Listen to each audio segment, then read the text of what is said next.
বন্ধুরা, আজকের এই ভিডিওটাতে আমি তোমাদেরকে দেখাবো যে যে কোনো চার্জিং কানেক্টর চেঞ্জ করার সঠিক নিয়মটা কী।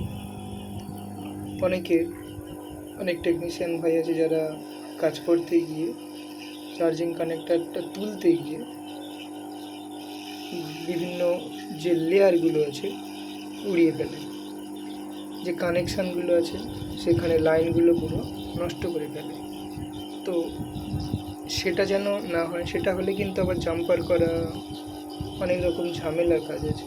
তো আমাদেরকে সেটাকে অক্ষত অবস্থায় রেখে কানেক্টরটাকে রিমুভ করতে হবে।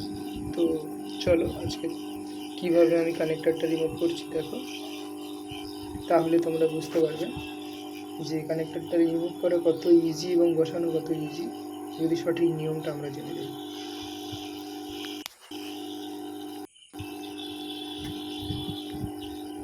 চলো দেখা যাক।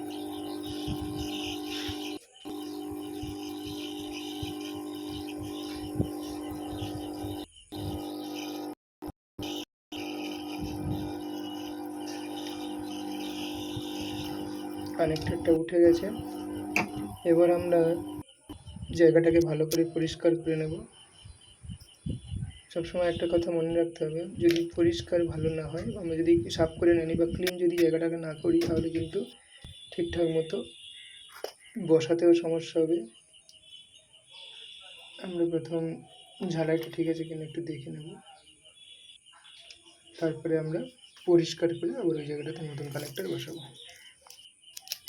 এটার প্রবলেম কি, এই সেটটাতে চার্জ হচ্ছে দেখাচ্ছে কিন্তু ফেক চার্জিং হচ্ছে। তো ফেক চার্জিং হওয়ার ম্যাক্সিমাম ক্ষেত্রে দেখা যায় ফেক চার্জিং কানেক্টরের মধ্যে ময়লা জমে যায়, যার ফলে কন্ট্যাক্ট হলেও প্রপার যে ভোল্টেজটা যাওয়ার কথা সেটা ঠিকমতো ট্রান্সফার হতে পারে না, যার ফলে চার্জ হতে অনেকটা টাইম লেগে যায়। অনেক সময় দেখা যাচ্ছে চার্জ হচ্ছে তো বসানো আছে, 1 ঘন্টা 2 ঘন্টা পরে 1% 2% বা একদমই বাড়ছে না, এরকম প্রবলেম দেখা যায়।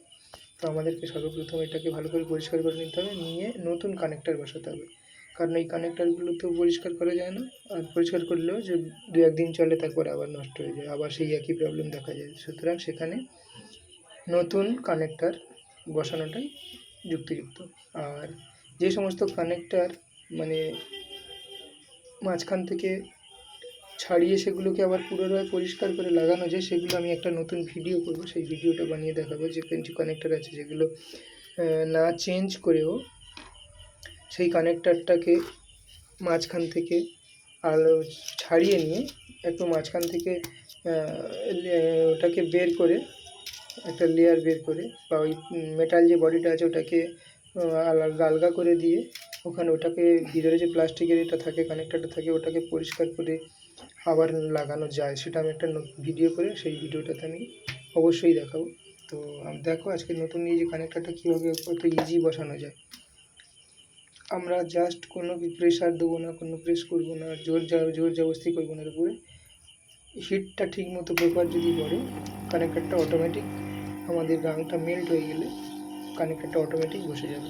চলো দেখা যাক।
মুড়ি চানাচুর ওই চানাচুর আর ঝুড়ি ভাজা মাছ ফাছ এসব।